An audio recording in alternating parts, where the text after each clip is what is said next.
Yo, welcome to another edition of the GeekyBros Podcast. I'm your boy Tactics. Yo, it's just Darcy here. And this is BK Kumar. We're back, bros. We're back. Yes, How y'all doing today? Good. Tanned. I feel so white in this group. You are. Yeah.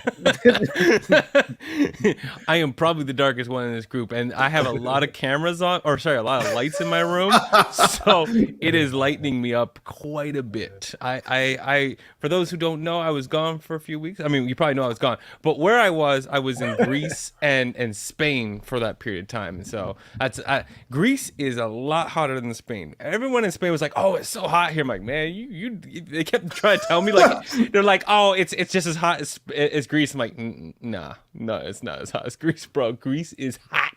I'm just walking around like, how are these people still so white? Like, it's so hot here. Damn.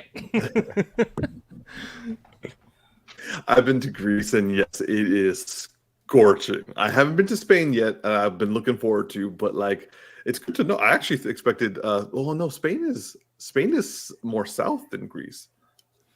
Yeah, I mean, maybe I got an off period, but I was in Greece for 2 weeks straight, and then went right into Spain. And when I was in Barcelona, they're like, "Oh, sorry, you came at such a hot streak." And I'm just like, man, it cooled down.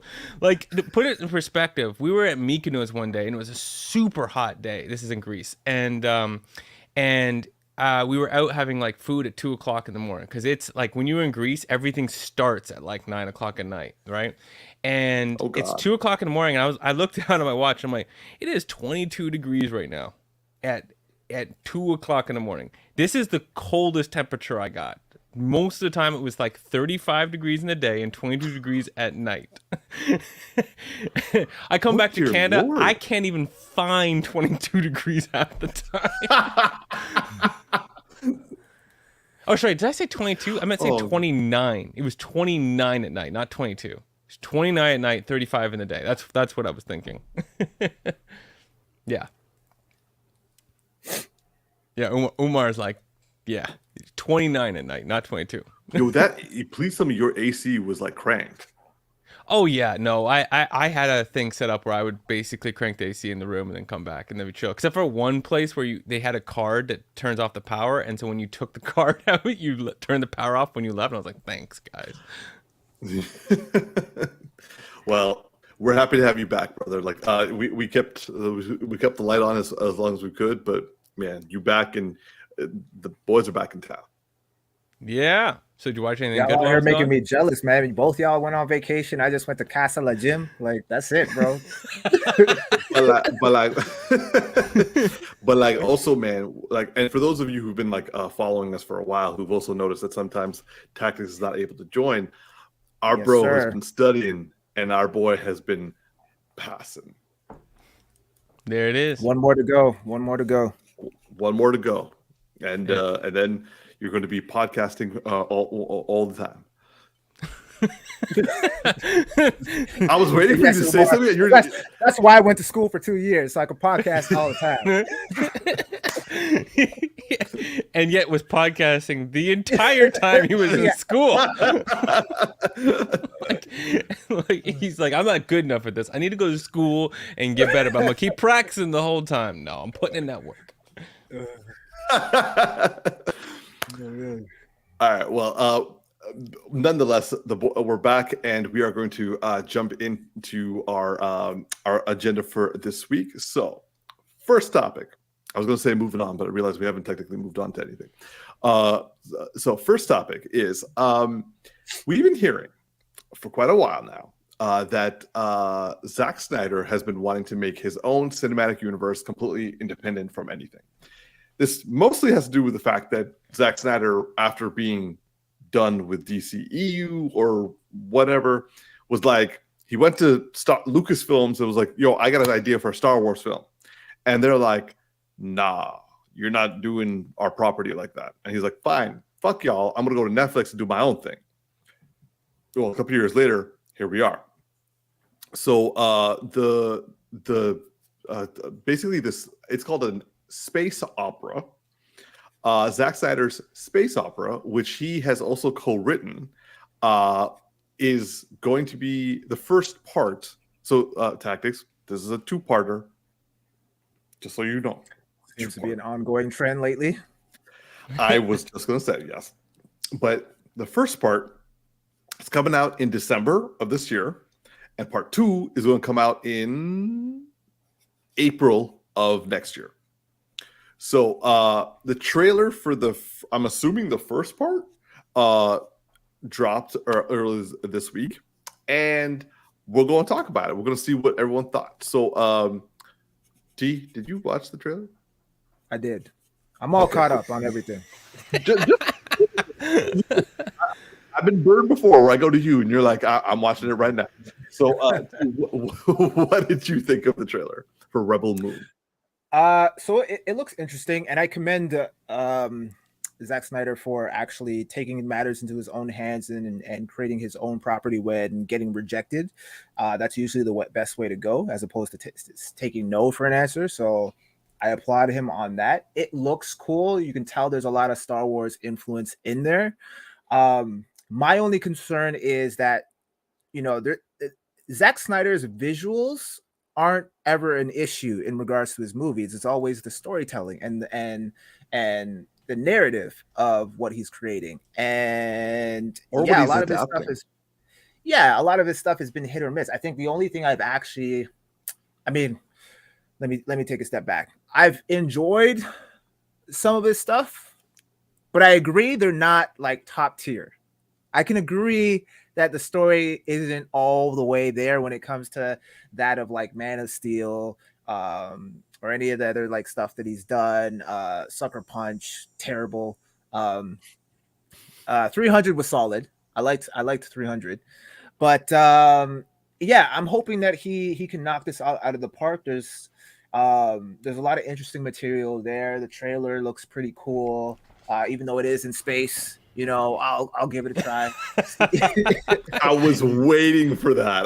Your one hindrance, but it ain't your typical space. It's Zack Snyder's space, so that's a different kind of space.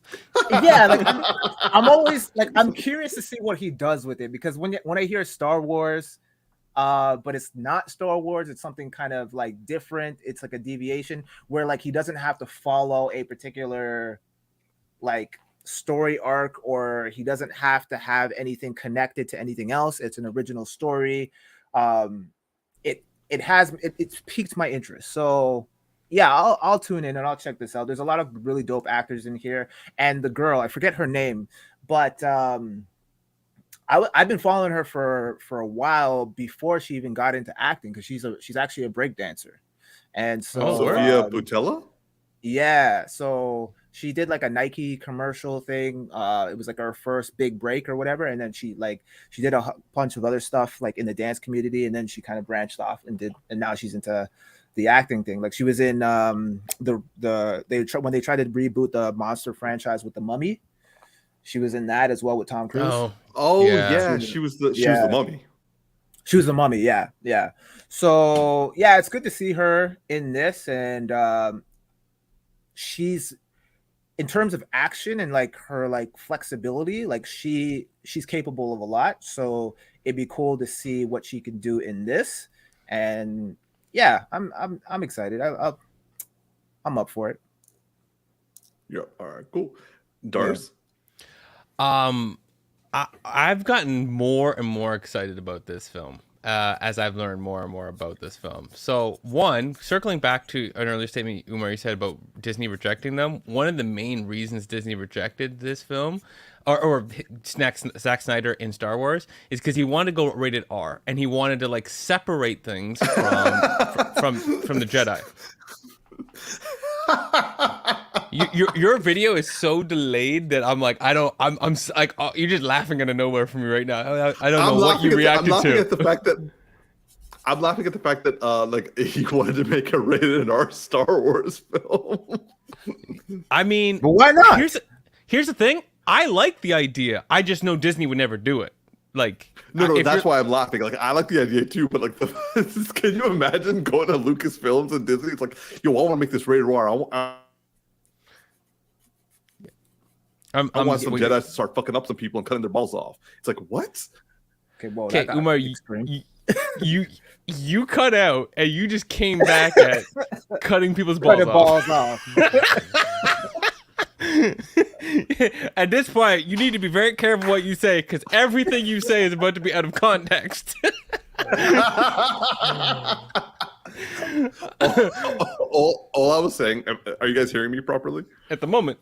Okay, all I was saying was that I find it hilarious to imagine him going to Lucasfilms and Disney and saying, I want to make this these Jedis rated R and have them like gut some people and cut off their balls. I really don't think he said balls in the bitch, but anyways. Like, I don't remember him ever doing that in any of his films, but moving on. But here's a couple things, okay? One, like tactics, I've not followed Sophia, but every time I've seen her, I'm down to watch that. Two, this also has a few other people that I've like loved from time, right? I can never say the guy's name, but he's on screen right now. Digimon. That's who you were going to talk about. Yeah, my brother knew. He knew. And he looking swole as hell in this shot, by the way. Man. Okay. I have pronounced his name Digimon Honsu. I'm gonna say that's right. Okay. Because like it was gonna be Digimon if I said it. Okay. So, it's like we just go what you guys say. But there's also some other people in here. Like I'm gonna give one, not one I'm super excited about, but a couple names of people who Zack Snyder is giving love to. That I think at least one of them he worked with in the DCEU, but I think the second one he did as well. So Jenna Malone, I think he brought her in to DCEU, but she got cut or something like that. She was supposed to play something. Maybe could be wrong on that one. We have Anthony Hopkins in here. We also have Ray Fisher in here. So obviously, Of course. Ray Fisher is not just be dropped off out of the middle of nowhere because Zach's not got his back. But then I'm really excited about Charlie Hunnam because I'm just a big Charlie Hunnam fan, right? And so I'm just super excited about that. But these aren't the reasons why I'm getting more and more hyped, okay? One, it looks badass. And two, like the thing that's most intriguing to all three of us is what happens when there's not an adaptation. As I've thought of every Zack Snyder thing we've ever looked at, it's been an adaptation in all the way back to 300. 100%. And this is the first time it's not. But then I started thinking, okay, our biggest gripe is always the writing. Well, I was looking at IMDb. He's the third bill on the writing credits. He's not the first. So obviously he had ideas, but he brought other people in. And the people he brought in, the first person, let me just list off some of the stuff that they've worked on. Okay. John Wick 4, Day Shift, Ooh. Army of Thieves, Ooh. Army of the Dead, John Wick 3. Okay, that's a couple. Here's that is Shay Hatton. The second person is Kurt Johnstead, who worked on Atomic Blonde, 300 Rise of the Empire, 300, and Act of Valor, as like say a couple other ones. So people he's Act of Valor is like an army movie. Cool. It's like a much 2012 like army movie. Cool. So cool. Here he is working with people he's worked with before, 300, going back to the roots of what we all love from Zack Snyder, as well as like clearly people who know how to work around action, John Wick 3 and 4, right? Yeah. Right? Day Shift, Army of Thieves, like clearly we're seeing a trend here, right? And so this is giving me a sense of where we're going with this, okay? We're definitely going to have people who can bring some epicness, some opera-ness to it, the 300, and then also a lot of action, which is in that Atomic Blonde. So I'm getting more and more hyped for this because I'm like, this is positive. Those are the first two people, and he's third, right? He's got the vision, and it sounds like he's got other people to help him get there. And because like he's not adapting something, like I honestly think half of the things that we have a problem with in like say BVS, for instance, is that the man's got too many ideas. Right, and we don't always agree, especially Umar, with some of his interpretation of how the source material is. Now we don't got any source material to compare to. So exactly. I'm getting super hyped for this. And also my last point, I think the trailer is not from part one. I think it's both movies. Because when I was watching that trailer, it felt like there was so much content in it. And I think Zack Snyder and the marketing team are just being smart here. They're just showing you stuff from both of them so you can see how epic this whole thing is and get you hyped for it instead of just trying to get you off the first like 30 minutes of the first film. But now you don't really know where it's going to land. So even if they are spoiling a little bit like they did in BVS, it's not in some of it's not in this film. And then you can go back and reanalyze and all that kind of stuff. So I think I'm just getting actually hyped for this. I think this is going to be like a good damn time. So that's where I'm at. So I'm going to say I kind of agree with both of you. I haven't really followed too much of Sofia Boutella. Like I know she was in like Tactics has on screen right now from Star Trek, and I remember she was in I think it was Kingsman. That's like the only stuff I've seen her in. For Digimon Hunsu. Yeah, that's right. Yeah, she was the one with the sword feet. Yeah, sword. Yeah. I totally forgot about that one. Yeah. So like for Digimon Hunsu, I've been a fan of his since Gladiator. So like and by the way, I did not see how big he got in the trailer compared to the picture the Tactics put up a couple of minutes ago. Because damn, like that man, I think he's gotten like bigger as time has gone on. But Man ate anyway, Digimon. I'm happy to see that hear Ray Fisher coming.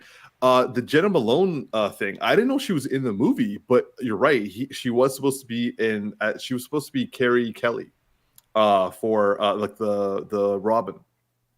Yeah, but that never happened. Yeah, that's what I thought it was. Yeah, and I'm excited for. Oh my god, he was in Deadpool, the main villain in Deadpool. Ed Skrein. Oh, yeah, Skrein. Skrein. I'm going with Skrein. I'm gonna go Screen. We can just go all day for this. Okay.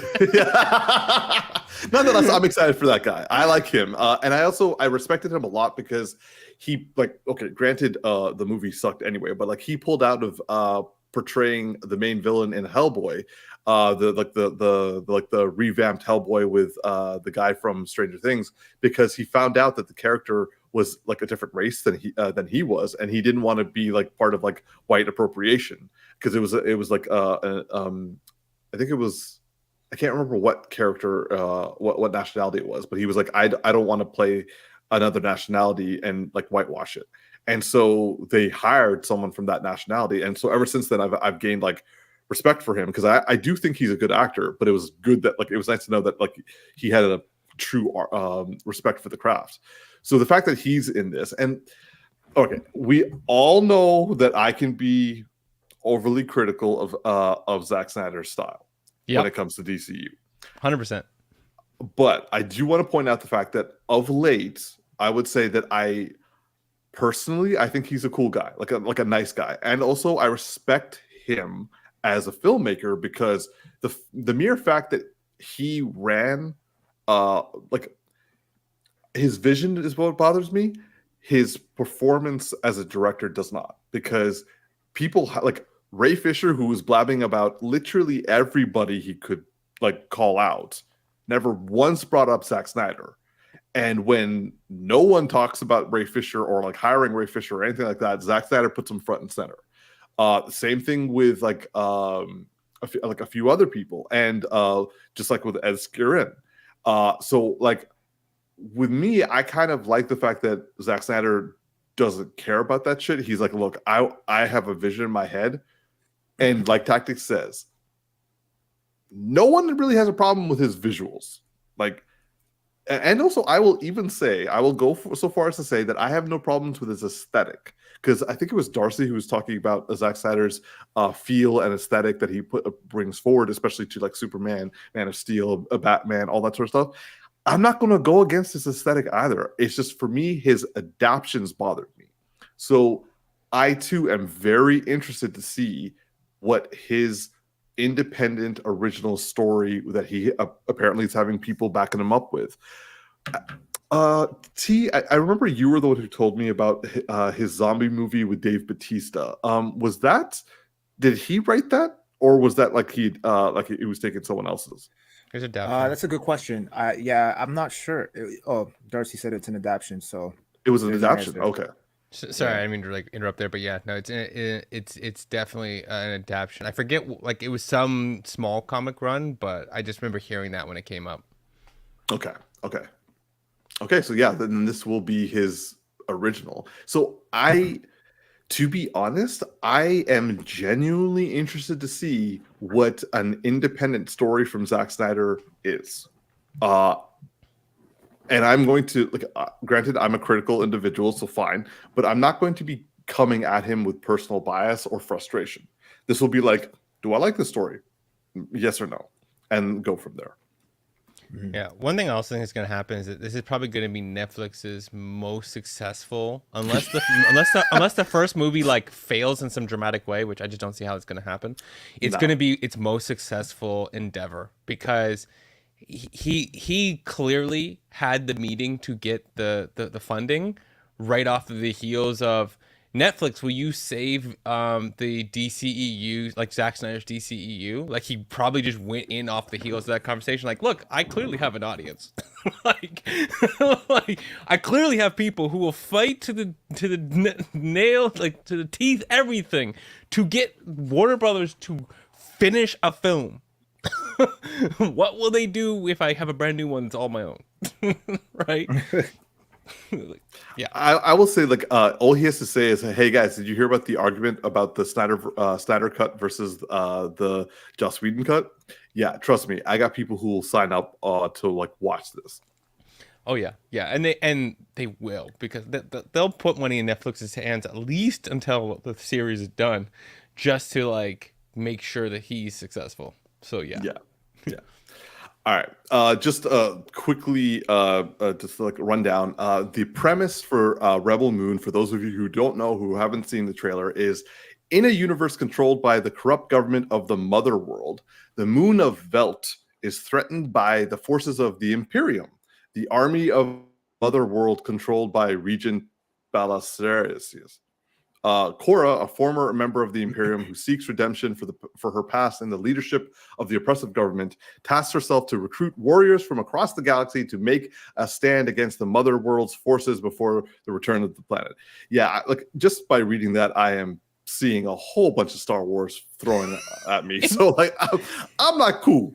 When you said Imperium, I'm like, is that like Empire spelled backwards? It just I know it's not, but it just sounded like it. I'm like, yeah, there's so much Disney. Hey,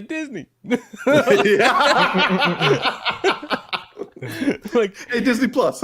I mean, did you see the lightsabers in this thing? Yes. And the thing is, I can't wait to watch Corridor Crew talk about them, because they did all these episodes about lightsabers. And one of the things they said was, and I'm pretty sure they said this probably before the VFX of this movie was done, so I bet you Zack Snyder stole from that.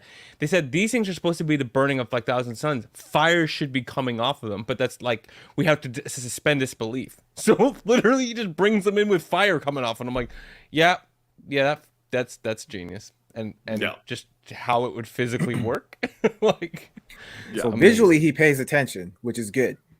Yeah. Yes. So hopefully with the added help, I'm just hoping that Scott Adkins shows up. Oh, Scott Adkins?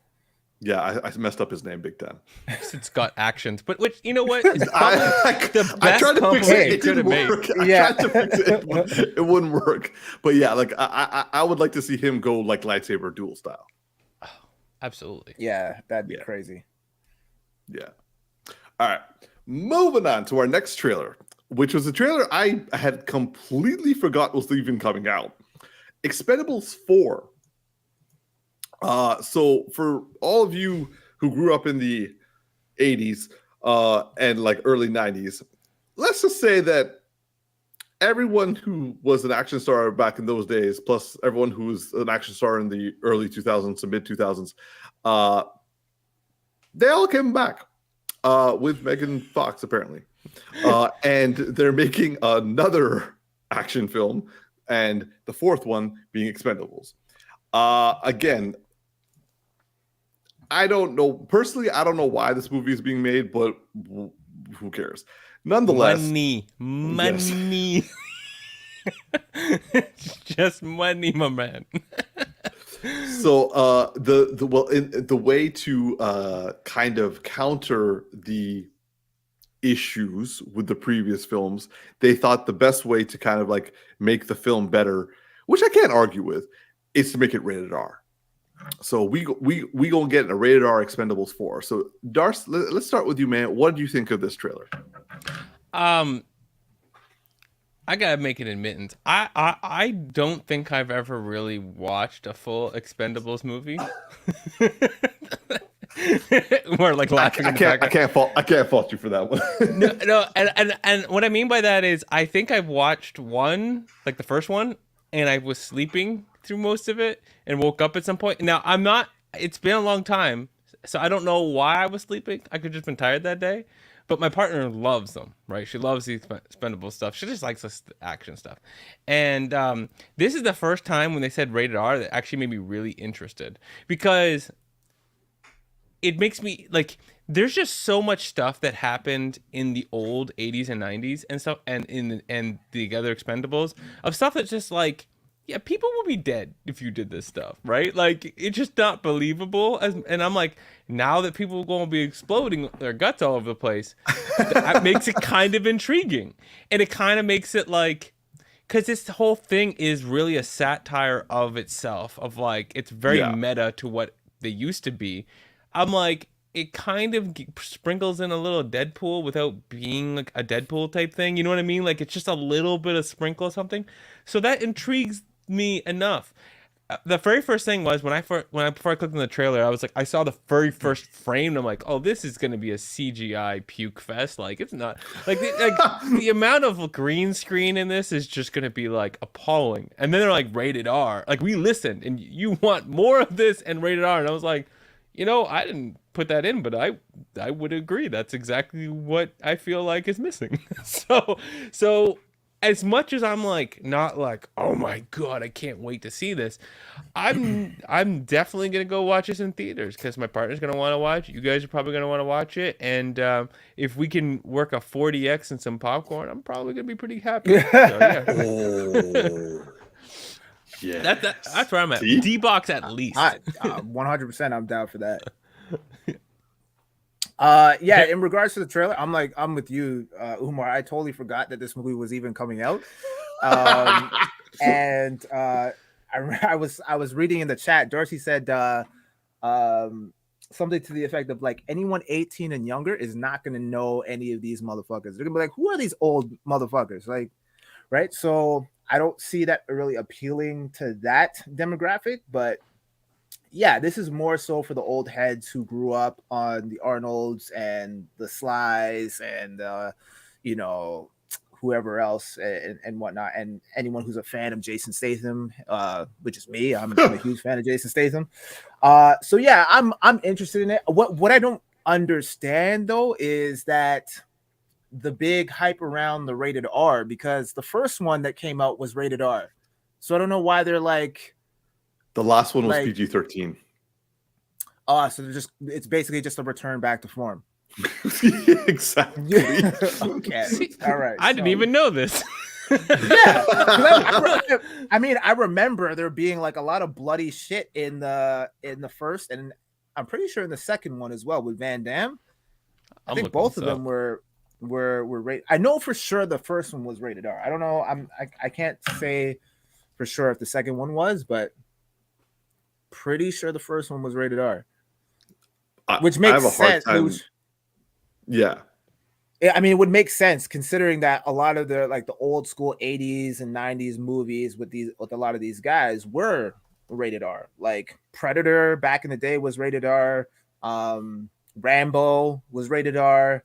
So it only makes sense that this movie be rated R as well. If you have all like the action heroes of the 80s and the 90s coming back into this, then yeah, all day. But yeah, I'm totally down to watch this in 4D because nobody's watching this for the plot and thinking, oh, this is going to be an amazing narrative. No, we just want to see exploding heads and cars, run off cliffs and shit like that. Like, that's all we really care about. And what better way to experience that than in 4D, where we can actually feel like we're in the car. So I'm all for it. I love the mere statement of watching this for the narrative is laughable. Like, it's literally laughable. And so, like, no, I hear you. I mean, nobody remembers the plot to the first or second or even third one. Nah, we just know who was in it. I know Van Damme was in the second one. I know Mel Gibson was in the third one. Don't remember who the villain was for the first one, but wasn't Chuck Norris in the second one too? Yes, he was briefly. And then I think they brought Wesley Snipes in for one. I think the third one. I thought he was going to be in this one.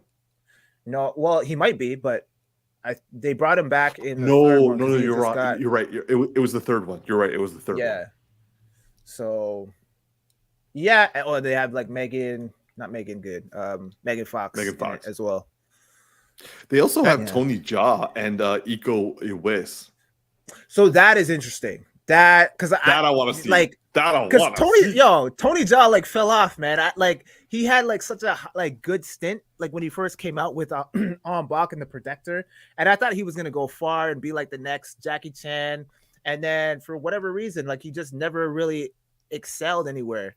And I guess because like I think like Jackie and Jet Li were like the last of their kind in terms of like Asian action heroes, and now I guess it's harder for action heroes like that to make a name for themselves, because even the guy from the Raid that's going to be in this, like so like really Thailand anything big. Yeah, because like Thailand and Indonesia are where the two of them are respectively. So like, because I haven't followed their careers outside of any North American stuff that they've done, minus obviously the Raid and Ong Bak. Yeah. Well, I thought Tony Jaa was gonna blow up, man, but he hasn't really been. Me too. He's done like a couple movies here and there, but yeah, it hasn't really taken off for him, which is unfortunate. I mean, at least that we know of. I mean, people can make bank in their own country, right? This is also true. Yeah. Yeah. But by the way, I did look it up. The first one was rated R, and it was in 2010, 13 years ago. And I saw a quick clip up from it, and I was like, damn, these guys looked a lot younger 13 years ago. And it makes me think like, damn, these guys are wow. Like, like basically once their careers were like there wasn't much popping off for them. At that point, we're like, oh yeah, y'all getting kind of old. They're like, let's just do this big thing, and then it'll give us a lot of energy, and it'll bring a lot of attention to us. And it did. And they've had multiple movies since then, since the first Expendables. But bro, that's 13 years ago. These guys are looking damn old. Like, the thing is, to that point though, the thing that's great about that is that a lot of these guys were all in competition with one another when they were at the height of their career. Like Arnold and Sly used to hate each other. Dolph Lundgren actually went on record of saying Sly actually went on record of saying he purposefully picked Dolph Lundgren as the character of Drago because he just hated the way the guy looked. And actually, when they were training for Rocky IV, Drago actually punched Sly so hard that it stopped his heart momentarily, and he had to get rushed to the hospital. So there's a lot of backstory around these guys and their competition, and obviously, at the height of their prime, ego and all that stuff, testosterone is going to be raging and stuff. So the fact that they were able to all collectively come together and make something like this is what made the Expendables as successful as it was at that time. Now, I mean, not so much. I don't think people really care all that much about these movies, but at that time it was huge to see Arnold and Bruce Willis and Sly all in the same movie together. That'd be like Biggie and Tupac doing a song together. Yeah, because and Sly is almost 80. Yeah. And Dolph Lundgren, I think he's much younger. I think he's probably getting close to 70. Yeah, Sly is I heard a rumor that he has 77. cancer too. Yeah. Yeah, he does. Damn, man. Yeah, That's crazy. and Statham is like he was considered the younger person, but like Statham is getting close to 60 now. Wow. Dude Dolph still looks good Lundgren for is 60, man. 60. Yeah, Dolph Lundgren is 65, by the way. And I'm curious now, Statham's age. He is 56. Damn. Oh, Damn. Okay. Yeah. So like, nonetheless, like I'm looking for like I want to watch this movie with you guys just like for a bro. This is like literal bros night 4DX popcorn film. yeah, for sure. Yeah, like I just want to see. To be honest, my main draw is Tony Jaa and Iko Uwais because I really want to see those guys fight. Hopefully, they fight each other. Oh, yeah, man. So honestly, like, so in the second one, because we had both Jason Statham and Scott Adkins in the same movie, and I was waiting for them to have a wicked fight scene, and it was okay, but I was like, yo, this is watered down. Y'all could do better than this. And I know it was like a director's decision or whatever. Like there wasn't like not enough time, and Sly has to take the spotlight or whatever. But that had such potential to be such a great epic fight scene. So I'm hoping that like they give more attention to Statham and this guy, because these two guys can go at it like and give it their all. Like Statham, like he's the real deal when it comes to martial arts, and we all know the dude from the Raid can definitely bring it when it comes to martial arts. So I want to see these guys really go at it, man. So, Darce, did you say that Jason Statham is 55? 56. Okay, so like the thing is, Iko Uwais, for the guy from the Raid, he's like 40. I just looked it up. So like, there's going to be a little bit of a disparity in terms of like how fast one can be versus the other. But then again, they had the fighters from. Yo, don't underestimate my man Jason, bro. The man still got it, yo. He still got it. Look, like I will admit that, like when I watched John Wick 3 and I saw Keanu Reeves take on those two Asian fighters who were both from the Raid, I was like, I could see them slowing down to fight with. Keanu. But here's the thing, though. Like Keanu Reeves got into martial arts after. During the Matrix. He was never really a martial artist. This guy is an actual, like he actually trained in martial arts, then got into acting. Yes. So that's why I have higher faith. I just don't want to see that again, because like as cool as it was, it hurts. I know. Yeah. So anyway, but like I'm ready for I'm ready for a reason to have popcorn and go to 4DX with my bros. Yeah, this is definitely the movie for that. And my partner, because bro, I'm not out here trying to get castrated when she's like a huge fan of this more than I am. Bros at least +1 at this point, bro. Fair, absolutely fair. All right, moving on to our next topic. So we have discussed the trailer for this show when it was released, because we didn't really know it was coming out. Twisted Metal, starring our very own Falcon, aka Anthony Mackie. And also our most beloved detective from Brooklyn Nine-Nine, Stephanie Beatrice, a.k.a. Rosa. I can't think of your last name, babe. Sorry, I just love that song. Oh, you like on a Biggie roll there. I don't know what that was. I was imitating the dude who with the Pontiac Bandit who was in love with Rosa. Him singing just cracks me up every single time. Anyway. So the show has been released. I have not seen it yet, but my bros have at least started to watch the show so far. So I wanted to bring it back and like bring it to you guys to kind of like let me and also our audience members know, what do you think so far of the Twisted Metal TV series? So T, let's start with you, because I think you were the first one to check it out. How far are you on it, and what do you think of it so far? Oh, I finished it. Okay. I stand by what I said in the WhatsApp group. It's good. It's not great, but the highlight for me really is these two on screen right now, Anthony Mackie and I forget her name, nice. Rosa. They act like this. This is a perfect role for Anthony Mackie. I mean, I feel like it's just him being Anthony Mackie. Like when you see like the behind the scenes of like the like any of the Marvel movies that he's in, like cut the check and like all those like antics that he brings to behind the scenes or whatever. You could just tell like he's like, man, I don't want to be the Falcon right now. I want to just let loose and do some crazy shit. And this is pretty much that, him letting loose and just doing crazy wild shit. So it was good to see that side of him, and you could tell he's just having the time of his life. In terms of Rosa, this is definitely a different side of her than what we're typically used to from Brooklyn Nine-Nine. Not by much, but like, because like there's still like obviously like she doesn't talk with a deep voice like Rosa.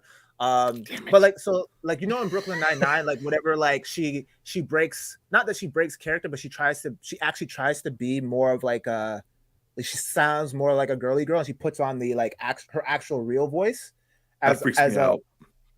So it's more akin to that in this, like, but it's in between. It's like in between Rosa and that, so it's not so much her voice, but it's also not Rosa's voice, which is really interesting. But yeah, she did a great job in this. Anthony Mackie was great. The standout, I would have to say, and he's not in it a whole lot. He's in it like I think the first or second episode, and then a little bit in the second last and the last episode. But Sweet Tooth, played by I can't remember the name of the wrestler, but it's voiced by Will Arnett, and yeah, he does like is a phenomenal job in terms of the portrayal, both like the action, like the actual action of like the body action that he delivers as a wrestler, and then Will Arnett's overlay of his voice is really, really great for that. And then he's just a very sadistic, crazy, wacky character, fun to watch. It's like a Joker light almost, like Joker, like, you know how like from like the Dark Knight where he's less like he's less comical, he's more of like wild anarchy, but like he has some humor sprinkled in, but he's more leaning towards like the crazy unhinged like anarchy side. This is kind of like that, but he's more he plays more up into the like the clown aspect of it. So he's just having fun, and like he loves killing people and shit, and like, but he's like wholesome at the same time in a weird kind of way. So yeah, he was fun. The plot is like mediocre. There's not really much to the narrative regarding this. But if you're a fan of like Twisted Metal and you ever played the games, then there's apparently a bunch of Easter eggs. I played the games, but it was so long ago that I don't really remember a lot of the references that they showed on screen or that they mentioned in the show. But yeah, I mean, I had an okay time with it. Like, I'll give it like maybe like a 6.9 out of 10. As my overall rating. Like, it was enough to keep me invested, and they end on kind of an interesting note. But I'm kind of like, also like the way they ended, I'm kind of like, okay, well, it's got like a Mortal Kombat type of vibe. So I'm like, how is that really going to work? How are they going to play? How are they going to stretch this out into another 10 episodes if this is the route that they're taking? But I guess we'll have to see. But yeah, overall, it was okay. It was okay. Okay. Darth? Yeah, I'm 3 full episodes in. I got to start the 4th episode. What I like what you said about the clown, especially the wholesome part, because like I've only had the first interaction with him. And to say wholesome is such a good word for it, because it's so like he's so unhinged and messed up and kind of lovable. Yeah. like I'm like, I kind of love the guy. Like it like, how do I put it? It's like everyone's like, so there's to add like some context to the world building. And by the way, can you take it off? Just me, it's killing me right now. So to add to the world building, think of the world like The Walking Dead, but just screw the zombies. right? Like, so somebody had like a nuclear bomb or something. I don't know. It doesn't even really matter what the actual answer to that is. But somebody like just, decided to destroy the world, right? And everything went to hell, and there's no rules, no law. And so basically certain cities wall themselves off, very similar to the ideas of The Walking Dead, or maybe even more like The Last of Us, how like they're walled off in their own little places. But there's no zombies or nothing like that. And it's just like, now there's people who, all the criminals get thrown out into the abyss in between the places, right? And so the people who are criminals, or people who just like don't, for whatever reason, end up in a city, they have to like live in this crazy world that's basically akin to what's that show where like, or the movie where they would have one day of the year where everyone can kill? The Purge. Yeah. So you basically are living in the Purge like 24/7, right? And there are people, like our main character is called like a milkman, and they just do runs. They just go and get stuff from different places that people need, because obviously everyone's cut off. So, all of a sudden small things become like giant currency, right? Like, I can't get a Newport anywhere in New Seattle. Can you run to Chicago and get me some Newports, right? Like that kind of a thing. So like that's kind of like the vibe of what's happening here. And so these people, there's lots of them that are like solo, and they go mad, right? And like to the point that like they choose inanimate objects to become their friends, kind of like when you think of like Tom Hanks in the volleyball. Yeah, right. Like, and so like I won't say what it is, but like the clown has a friend, and when I saw that friend, I was like, what? Was it Harold?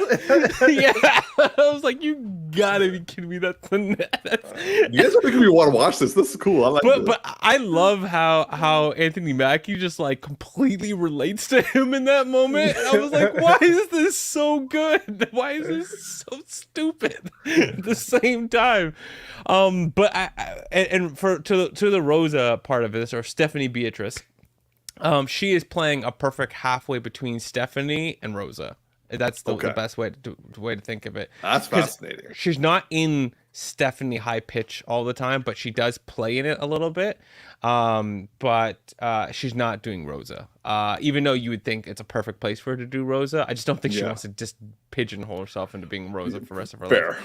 Bro, wait till you see her story arc, like her backstory. Oh my gosh.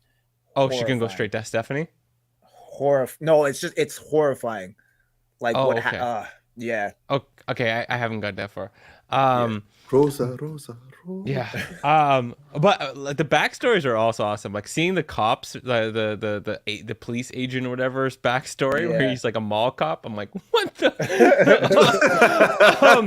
He's just like the mall cop gone psycho, basically. Like that's literally 100% what he is. But yeah, this dude here. And he's stoned. He is. That's Thomas Hayden Church. He's such an amazing actor, and the character he plays is spot on perfect, right? Like every character in this is a caricature, right? Like everyone's exaggerated, right? Because it's a video game where like literally the main character is a clown driving an ice cream truck, right? Like, am I wrong? Is Neve Campbell in this show too? Yes, she is. Yeah. Okay. Yeah. She. Everyone's a villain in this show. Like I was gonna be like, she's a villain, but I'm like, I don't really know much. I don't know how she's gonna play out to the end of the season. Like we've seen her early on, and we just haven't seen her again. But I'm like, everyone's a villain in this damn show, because it's like with The Walking Dead, where it's like every place you go, everyone's friggin' lying to you, right? Like, and so, but yeah, it's good, not great. I was struggling in the first couple episodes. You just felt some parts felt a little bit too much of this, too much of that. Oh, well, thanks for that, tactics. Spoiler alert. Is this a spoiler? The dude on the left. I literally ended on the end of the last episode with a moment. Oh shit! My bad. I won't say what, just to like not give it to for like. Well, I guess I know the answer to my question.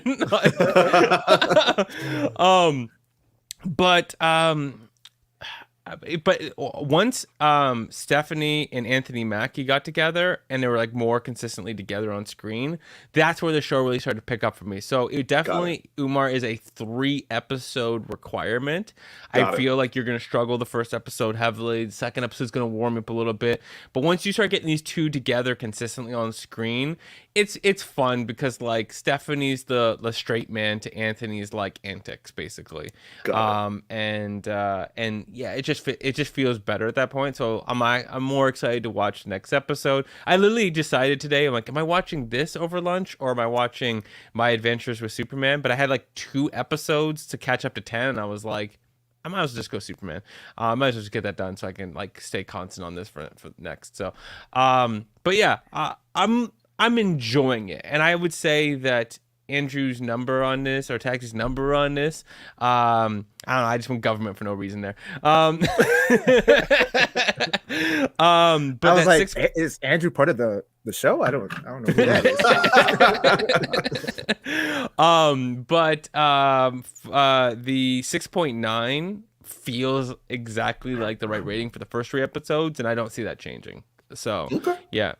But yeah, that's how I feel about it so far. This is definitely like this conversation has definitely piqued my interest, and I am going to check it out as a result. So I look forward to Darcy finishing it and me catching up, and then we can have like a full on review about it all together. So until then, moving on to our next topic. So the show Lucasfilms has dropped their latest Star Wars show on Disney Plus. That being the Ahsoka series. Now, this has been anticipated and people have been looking forward to it. And I will say that Rosario Dawson coming back as Ahsoka was something that the internet was definitely a fan of. The first 2 episodes have dropped so far, so we don't know what the full series is like. And Tactics, I know you were, at least interested in checking out the show, but I don't think you've watched it yet, right? I have not. So this is where I bow out of the conversation. Later, fellas. Yes. And so Darcy and I believe, have both watched the first 2 episodes. So we're going to give our initial reviews regarding this. So Darcy, how about you take it away, man? What do you think of the first 2 episodes of Ahsoka? I love how you said like you believe, and I was like messaging you before you finished the episode, like episode 2. Yeah, I'm really enjoying this. And Omar, just gonna get this out the way early on.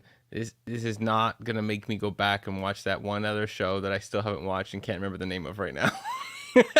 I just want to get that out the way because at some point you're gonna ask me. You know I was going to ask, and I knew I was setting myself up for the right moment. But fuck, okay. Like, I knew you were preparing for it. Just give Andor a chance, man. Look at some point, I will watch Andor. I just don't know what that point is. Okay, like it's not on the agenda. It'll hit me at some point when I'm bored. So the thing about this is it feels very much the way it should feel. It feels like a live action version of where the Clone Wars ended in terms of like the tonality, where it does have this like you mean Rebels or the Clone Wars? A bit of both. Okay. And in all fairness, they're all nearly the same, right? Rebels is a little bit tonally different than Clone Wars, but I just mean like Clone Wars ended literally on the last story was about Ahsoka, right? And the fall of Anakin, but it was really more the like ascendance of like what happened to Ahsoka, so we could set her up for everything else. And so this feels like, I love The Mandalorian. I absolutely love The Mandalorian, but this actually feels more like proper Star Wars in a way to me, because, and for me, and I say proper Star Wars, but for me, the most beloved part of Star Wars is the Clone Wars for me, the animated series. And It just feels like there's something about certain shots, there's certain transitions where they just have that there's a Star Wars tone that I felt like the new series, it was like, we're going to do the title card. Everyone does the title card. Literally, I can pull up like iMovie and do the title card now to Star Wars, okay? All right? But that doesn't mean you get the right moments. Like there's a certain animating sweep when you cut from one place to another that Star Wars did, that other people just don't seem to get the moment right. There's just things that I'm like, it feels good to me, and it does a good job of just feeling like all that stuff that I want to feel like. The only thing for me I would say is that the action is good. The only thing I struggle with, and I can't really fault this, but it's still a struggle for me, and it's not a lot, but all of these characters originally are animated, and they move in ways that humans can't really move without like heavy CGI. So sometimes I'm kind of like, yo, they're moving kind of slow like for me. But then I'm like, at the same time, like I can't really expect like either of these two women on screen to move like they did in those shows. Like it was, they move special, right? And for me, like, a lot of it with Ahsoka, I'm like, well, she's a lot older now. She wouldn't move the same anyway. Right. Even her later animated stuff, she didn't move quite the same. But Yeah, but I would say this is like about 20 years after her from Clone Wars, and about 10 years after her at Rebels. yeah. And so, but absolutely though, other than that, I'm just enjoying it. Like, I'm not gonna say this is like a 10 out of 10. It's not, but I'm just actually just enjoying it, and I'm along for the ride, and I'm not over analyzing too much. I just get pulled out a little bit sometimes in certain moments, like I was just mentioning. But other than that, I'm all in. I'm excited for the next episode. I'm just straight enjoying myself. Like it feels good. And for those who've watched Rebels, they're just good ties. I feel like in terms of like characters who visually look like the character that they're embodying, Ahsoka, phenomenal with Rosario Dawson. I'm forgetting her name on the left. I might remember the character's name. Sabine, thank you. I think for her, I totally buy into it, and she feels like Sabine to me. The one on the right, just a little bit throws me off, and I had to look up why Hera was throwing me off, and I looked it up, and I was like, oh yeah, Hera's facial features are just more strong and more sharp. Like she has like sharper eyes and stuff like that than the actress. I think the actress is doing a good job of trying to embody that character. But it's just her face is just. It's just a bit different, right? Yeah. And I almost feel like it needed a little bit of something to me, just to like, because it pulls me out a little bit, and I'm taking a little longer to like get used to her, just because she just looks further away from the actual character. All the makeup and stuff is great, like all that, but it's just you know, this when something just like sticks out to you and just you can't stop. So yeah, I totally forgot about some of the like the mechs and stuff like that. Probably wrong term, robot. But I love seeing Chopper again. Droids. The droids, yeah. But I love seeing Chopper. I forgot how much I love Chopper, and then Chopper came in, and then I was like, and I love how Chopper actually is the only like droid that like of the R2D2 type droids that actually speaks a bit of English. Like if you listen to it, it's muffled English, and like when he was like he was on the ship, he's like did you like lose my like stuff, right? And then there was like, did you look underneath the battery? And he like, you could hear it was kind of, oh, there it is. Like it was like kind of like that. If you actually go back and watch him talk, you'll actually notice that half everything he said is actually English words, heavily muffled. So he's actually like the most emotive, and he's the most like humanized version of all of them, and which just makes him a lot of fun. So he has the most personality, and he has the most like sass and pushback, far more than R2D2 ever did, and in a good way. Like he's a bit of like a bumbling idiot, but he's also like absolutely amazing at the same time. So but yeah, okay, so it sounds like you're generally speaking giving it like an 8 out of 10. Yeah, I'm about there. Yeah. All right, cool. All right, so for me, I will say that the first 2 episodes were like I viewed them vastly different. The first episode I was actually quite frustrated with. The second episode I thoroughly enjoyed. Now I will say that my problems with the first episode have to do mostly with the direction. So it is not going after the actors. And the writing, like the story itself, wasn't bothering me either. It was to be honest, it was the direction, like the pacing of the dialogue, the pacing of the episode, the pacing of movements, that the actions of the actors were being told to do. All of it felt so weird to me. And like the entire time I'm watching it, I'm just like, what the, why are they like T, let me put it this way. Have you ever like had a conversation with a slow talker who like also kind of like drifts off and then comes back into the conversation and you're just like, what the fuck is going on? That's me. I'm the slow talker. So when So you talk no, to I yourself, haven't. okay, well, this feels like that because like they're having like this is supposedly during a time when things need to get done because things have been discovered and we need to make sure that other people don't take stuff and all that sort of stuff. And people are like not even casually, slowly walking about a room, stopping conversation and going into like deep thought and then turning around and having like slow conversations. The pace is just like very slow. It's like an hour-long episode, and it felt like the actual things to be done in the episode were about half that. So they're like, shit, we have to do a 60 minutes episode, so let's just like extend every single scene and just like watch people as they like look around a room and decide what to do. And I'm like, okay, so we going to go to the next scene now? We still here? Okay, cool. So I honestly, the pacing of the first episode was extremely jarring for me. Also, while I was able to cut, like as Darcy has stated, I am the CNN of the group. So when it comes to Star Wars Rebels, I definitely CNN my way through. So like he's talking about Chopper. I didn't even know Chopper's name until just right now. So like I was like, oh, okay, cool. And also Hu Young, who like I realized it was being voiced by David Tennant, who apparently I found out recently also voiced it in Rebel series. I was like, oh, that's cool. Hera, I don't know very well, aside from a couple scenes that she has with Thrawn that I saw on YouTube. Sorry, Darcy. So for me, Darcy, are you writing on our group chat something mean? No, I'm just Googling stuff because I'm just annoyed. I'm sorry. But nonetheless, I found the first episode to be jarring. And when I saw that the episode was directed by Dave Filoni, I was quite surprised. Because Dave Filoni is not known to give us crap.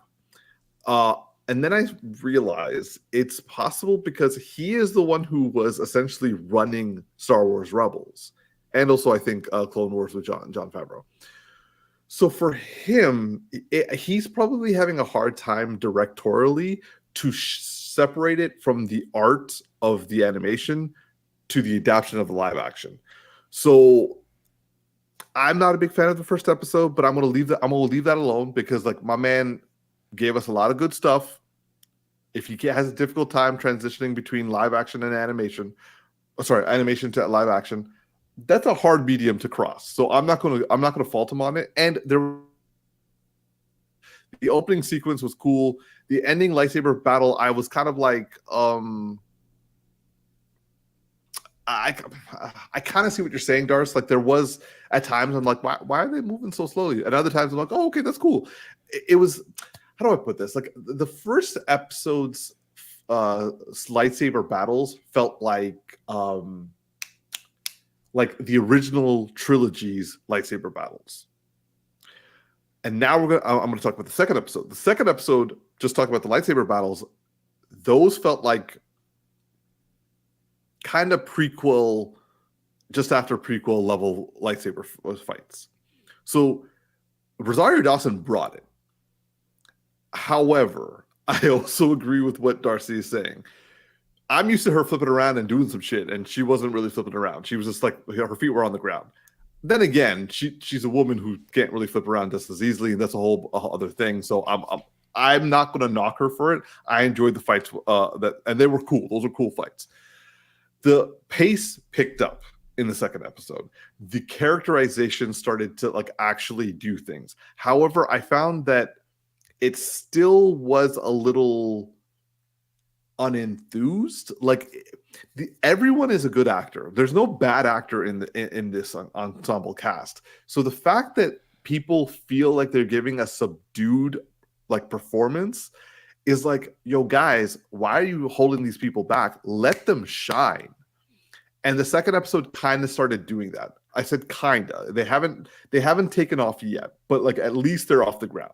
So, and also a lot of really interesting, cool thoughts are being brought up, and I'm enjoying where the direction of the story is going. However, it still feels really subdued.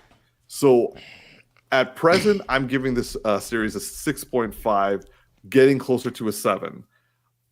But there feels like a lot of things lacking. However, the second episode was shorter, and so therefore a lot had to get done a lot faster, and I liked it better that way. But the first one was a lethargic show.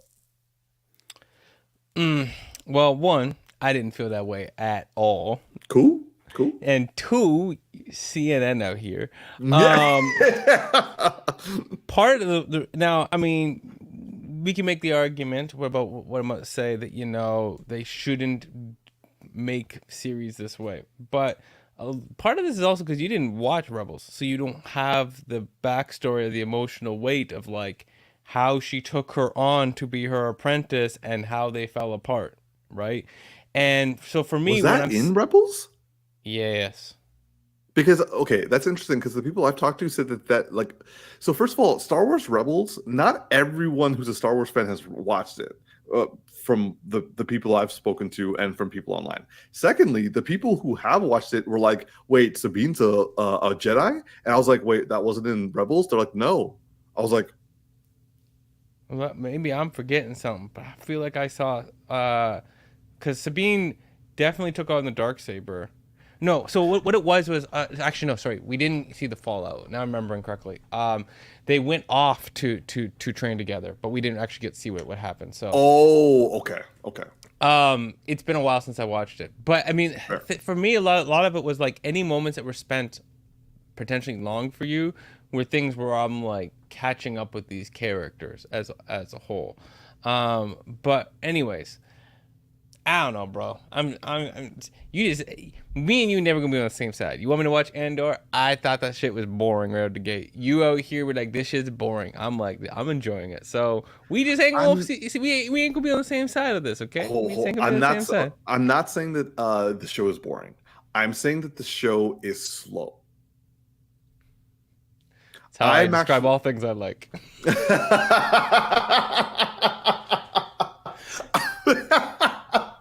Okay, I can see how that wasn't making it better, but I'm sorry. I'm not saying it's trash. I'm just saying it's garbage. Okay. For me, it feels like Dave Filoni is. It's fine if you wanted to make a series that's a continuation from an anime series. I'm not saying don't do that. I'm also not saying that you shouldn't act like people like, because like he's not like sugarcoating and feeding the audience backstory.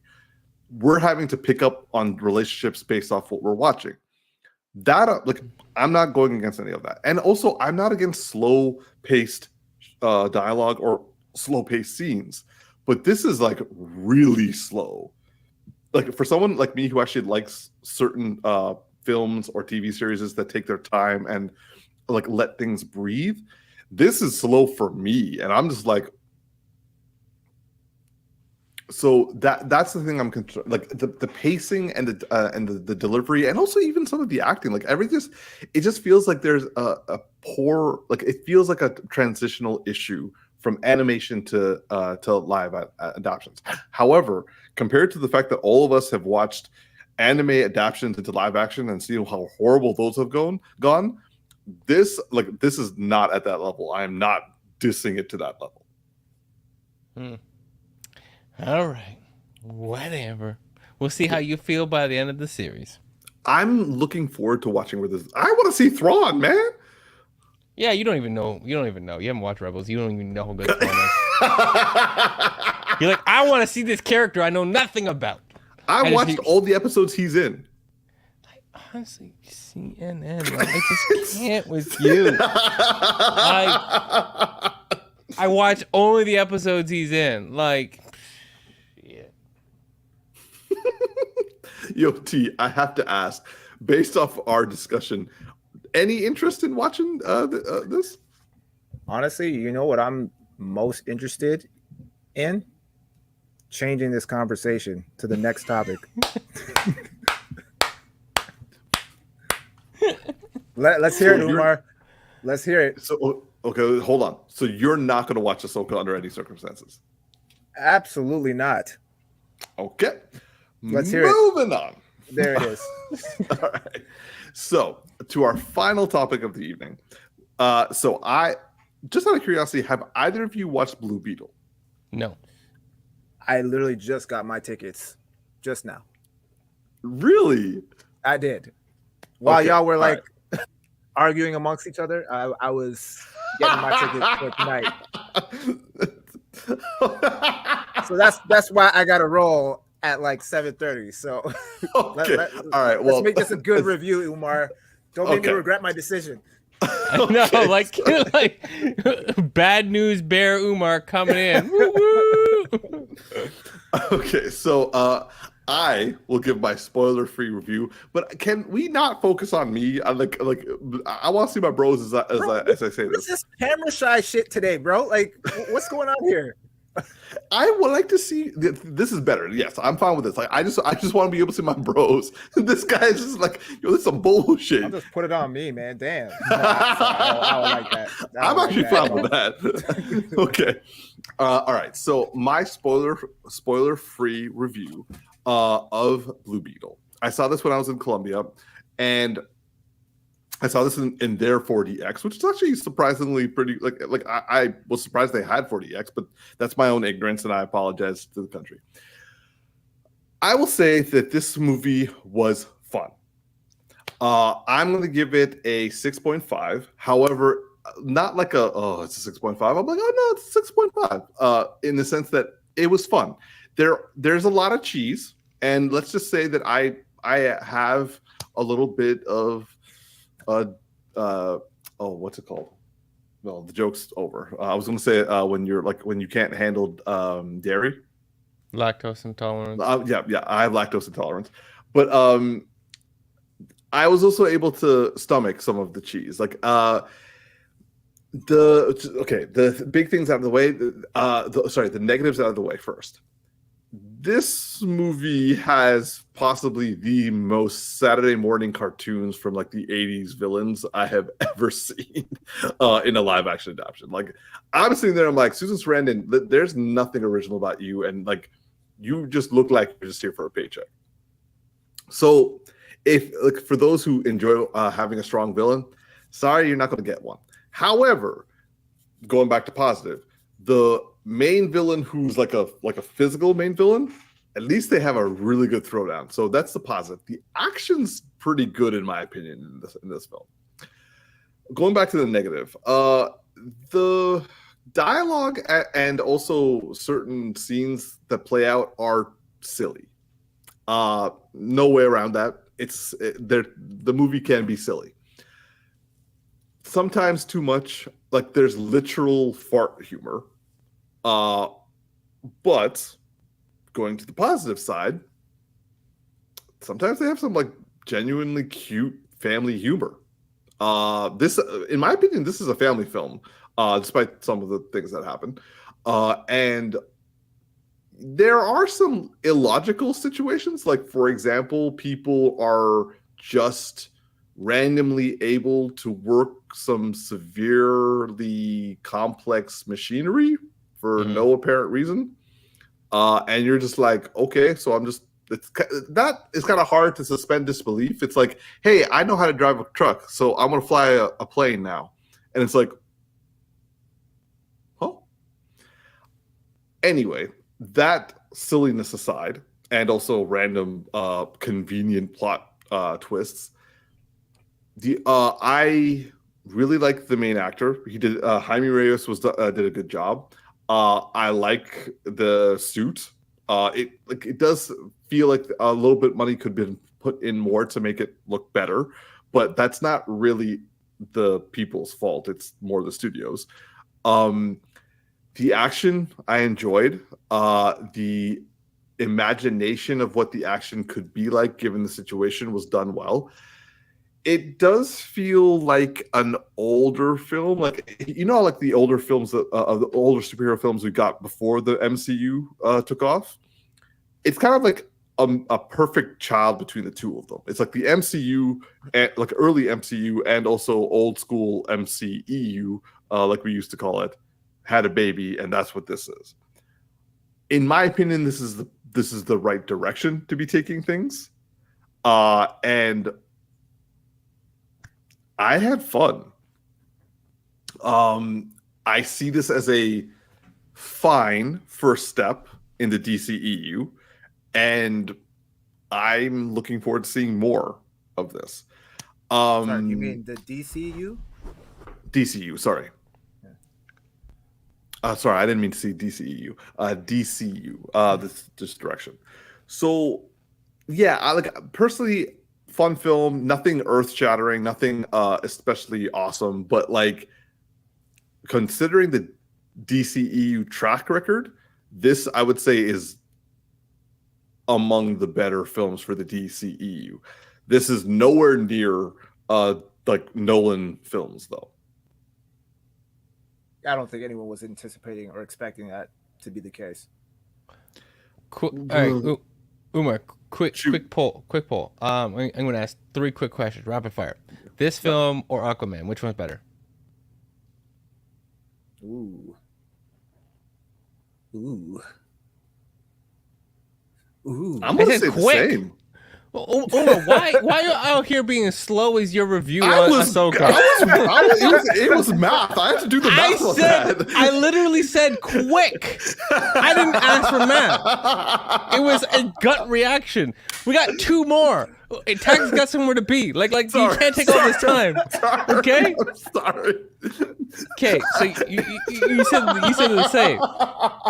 Okay, sorry. All right.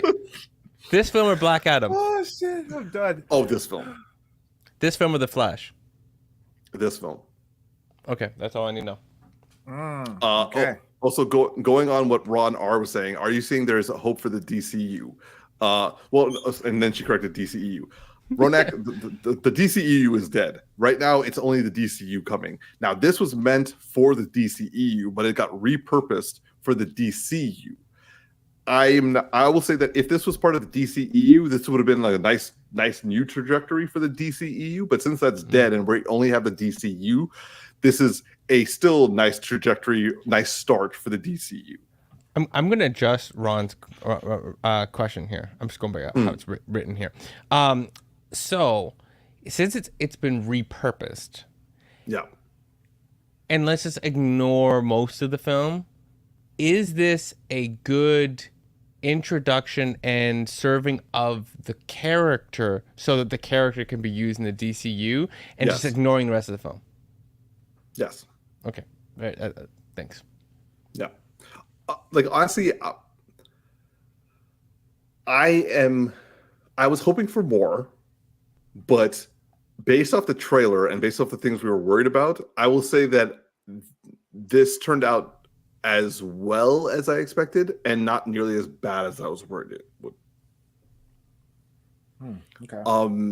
So yeah, like again, let me put it this way. Darce, I think what you said was perfect. I would say this is an equal level in terms of goodness and fun as Aquaman. I would say that they're equal in my opinion. Got you. Yep. No, that really placed it well for us. Yeah. So nonetheless, I do look forward to what you have to say. Darce, I do hope you get to check it out. Honestly, man, if you want to watch it, I'll be happy to go with you because I wouldn't mind to see this again. Wow. Mostly because I want to support the film and the representation. Got you. Cool. Yeah. So T, I hope you have fun tonight, and also seeing as how we under a clock, I'm just going to drop right now and be like, volley to you for our closing remarks. All right. Well, once again, we want to thank you all for tuning in or listening wherever you are, whether you're listening on Spotify or you're watching us live on YouTube or you check us out later. We always appreciate the love and support that you guys send to us. Just a reminder, please like, favorite, and subscribe if you haven't already. You can also, you can't email us because we don't have an email or we just don't remember the password. So don't end up emailing us. But what you can do is leave us a comment and give your suggestions for any topics that you want us to cover while my my constituents are gathering their breath. We are going to sign off. We'll see you guys next week. Once again, this is the GeekyBros Podcast. I'm your boy Tactics. Yo, it's just Darcy here. And this is Big Geek Umar. Live long and prosper, you all. Have a great weekend.